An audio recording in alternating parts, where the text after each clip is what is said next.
All right, quick video. I've been in the lab playing around, and I just want to show you guys how far along my agents come. So we've added monitoring into the mix, and as you see on the dash right now, we have no alerts. The network's great, but what I'm going to do is I'm going to inject a fault, and I'm going to have Claude do that for me. So, like I said, this is just going to be a quick video. I'm going to do this breakdown on YouTube later to show you guys kind of some more detail. But right now, I'm just going to ask Claude to break the OSPF adjacency on leaf 1, Ethernet 1 by removing the OSPF area configuration. Use SSH via SSH pass to connect to my device on that port with that username password. Obviously, you wouldn't do this in production, but this is a test in these FRR routers, So anyway, and then run the VTYSH commands, config commands, then confirm the adjacency is down. So I want to break it, okay?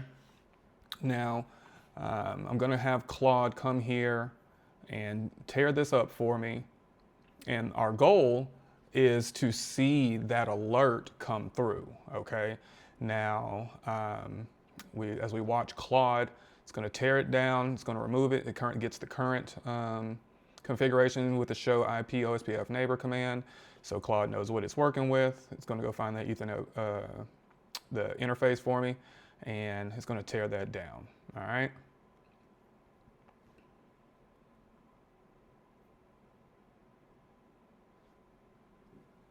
All right, so the config is removed.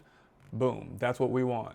Now the goal of the agent is to find that, to notice that in the network. And if you notice here, well, that was quick. If you notice here, this has been running for a few cycles now, and now we've gotten our alert that neighbor 1 is down, okay? So, and you'll see another one for the other side too. It'll probably just take a minute or a second, but what we can do now, so imagine you're in a knock and you get this alert late at night. You're like, oh, why is this not working? Let me click on it and see. So now you actually can't click on it yet because this takes you to the chat with my OODA diagnostic chatbot. So you can't, it ports basically the error directly over, and now you can interface with it. So as you can see, it's going to go through its OODA loop. The observe loop is going to check 6 devices to SSH to them and gather all the information about the network to figure out what's going on. Then it's going to orient itself around all that information. So you'll see, just bear with me for a second, guys, because right now it's searching its knowledge base, its corpus of knowledge. Now that's why I said it's oriented itself around that corpus base, and it's taking that live data that it gathered, and it's trying to orient itself to figure out what it's going to do before it goes to the next step, which is the decide phase. So let's just let this play out. Takes just a few seconds, and there as we go, boom. Okay, so it went ahead and decided, and it decided with 92% confidence that leaf 1's its interface was down. It's not running OSPF. Great, you can go in here and see the exact steps that it would tell you to remediate the issue, and you can read all that. I'm not doing here, like I said.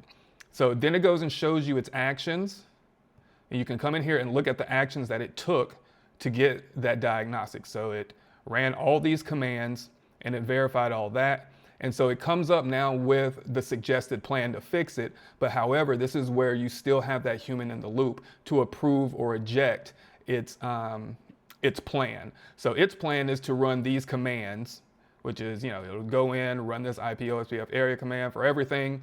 Then it's going to exit, come back, and then make it a non-passive interface. It says that should fix, and it's 92% sure it'll do that. So let's just go ahead and approve it and see what happens. So it executed it, and then it also gives you the verification of what it did, okay? And how it came back up. So now let's go back to our dashboard. And if everything's correct, this error message should go away pretty soon. That is kind of like the whole thing, the whole purpose of this is to kind of be hands-off, to get the information where you don't have to think as much or go digging yourself. And for me, just seeing this in action is pretty cool because, this wasn't a thing for me a couple of days ago, so I just think it's pretty cool.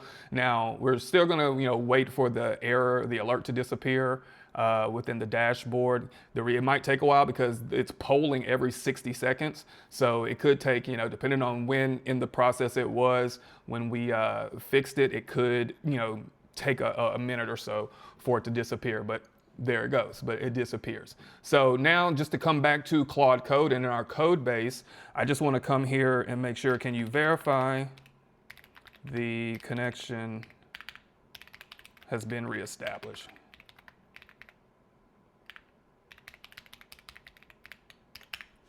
And let's see, Claude should be able to come in here. There we go. He SSH'd into it. He sees it. The adjacency is back up. We are good to go. So it's been up for 1 minute and 25 seconds. Both neighbors are healthy. So that's it, guys. I'm still working on it, still doing some cool things. And like I said, now I got to just put this in my cluster to make sure it all runs fine from there. But hey, I'm going to put this on YouTube too to kind of show you guys the entire step. If you've been following me, you know that the Kubernetes cluster was built on YouTube. This is what we want to put on that cluster, and this is what I've been building towards. So more to come. Stay tuned.